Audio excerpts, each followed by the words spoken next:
And joining us now here on The Factor Uncensored is Dr. Peter Hotez with Baylor College of Medicine, an expert out there everyone is calling on, and we're glad to have him here on The Factor Uncensored. Dr. Hotez, obviously, the governor here in Texas is considering reopening the state. What do you think about that? Are we prepared at this point to reopen the state of Texas? Well, you asked the most important question and the toughest question. And the reason is we have a lot of conflicting forces. So on the one hand, we have what the epidemiologic models say, and we've been hearing, if you've been watching TV at all, you've been hearing about the models predicting on the course of this epidemic, both in the United States and more locally in Texas and in Houston. And the ones that we tend to refer to more often are what's called the IHME models, the Institute for Health Metrics and Evaluation models coming out of Seattle, which shows for Texas that we've actually done pretty well in Houston and Texas, in part because we implemented that social distancing early. So when we things going very badly in New York and New Jersey, our leaders in Houston and Harris County, including the mayor and the county judge and others, made that very tough decision to enact social distancing, and the leaders of the Texas Medical Center too. And the impact was substantial. It meant that we had a much milder epidemic than people ordinarily would have thought, and that's actually reflected in some of the census numbers we're seeing in ICU beds in the Texas Medical Center. So we're only at about 20% capacity. So the good news is that because we were on top of this very early, we might have averted a real catastrophe like we've been hearing about in New York and New Jersey, and lots of lives saved. So so I think that's an important point to make. There's a good news piece to the story. Obviously a tragedy for many in Houston who've lost loved ones, but it could have been much worse. The question is, how long do we keep this going for now? Right.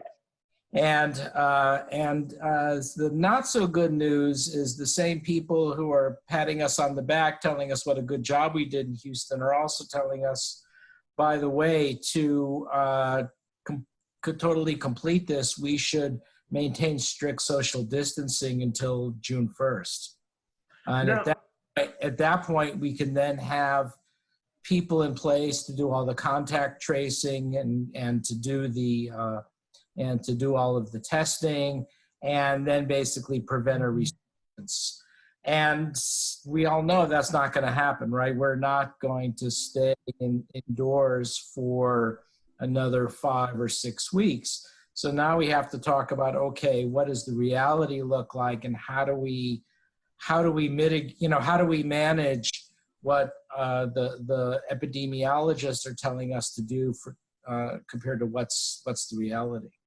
Now, when it comes to the accolades that we're getting for social distancing and shutting down the bars and restaurants really early here in the city of Houston, we also got some criticism for not doing enough testing.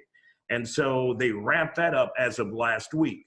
From your perspective, are we doing enough testing to get a true picture of where we stand here in Houston and Harris County?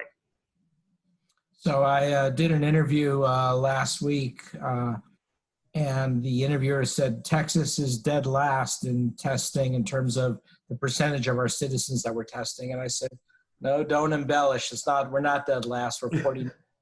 Tell the truth, damn it. Tell the truth. We're doing pretty badly in terms of testing. And this is going to become really important as people start to go back to work. And I said, well, tell me, Doc, what is it about the testing that's so important? Let me give some real life examples. Let's say now you're going back to work, you name it, Target, Walmart, a diner, ExxonMobil. And now you're looking around in the workplace and you're seeing your colleagues and you're wondering, hey, does that person have COVID-19? Right. And the problem is this, up to 20, 30, maybe even 50% of people with COVID-19 are without symptoms. And so how do you know? And the only way to know is to actually do regular testing of all the employees. And then if you get one that's positive, we're going to rely on our public health departments, like Harris County Public Health Department, City Health Department. We've got some fantastic people led by, people like Umir Shah, David Pearce, and Mr. Stephen Williams. These are, really thoughtful public health leaders. Now, how are we going to manage all that? Because you can already see it's complexity upon complexity. And that's why we need to buy, as much time as we can to put that in place. And unfortunately, we're not getting a huge amount of guidance about that from the federal government and even, and I think Governor Abbott is going to start implementing, giving us some more instructions on how to do that. But this is what I think the critical period is right now, where we have to start enacting some of those things. And we heard from Governor Abbott last week and some this week as well. And I don't know if I definitively heard from you what it will take to start opening up retailers and stores and the state for business again.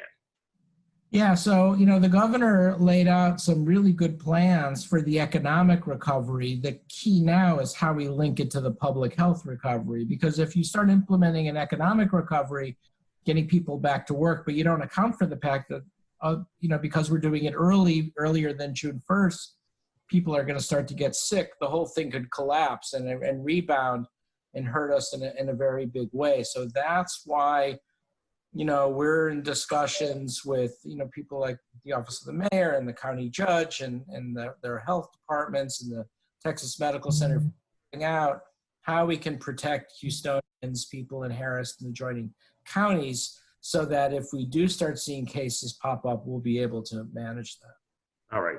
Dr. Hotez, thank you for joining us here on The Factor Uncensored. We really appreciate your time, sir. Thank you. Thank you for all you're doing to get the good word out there. Absolutely.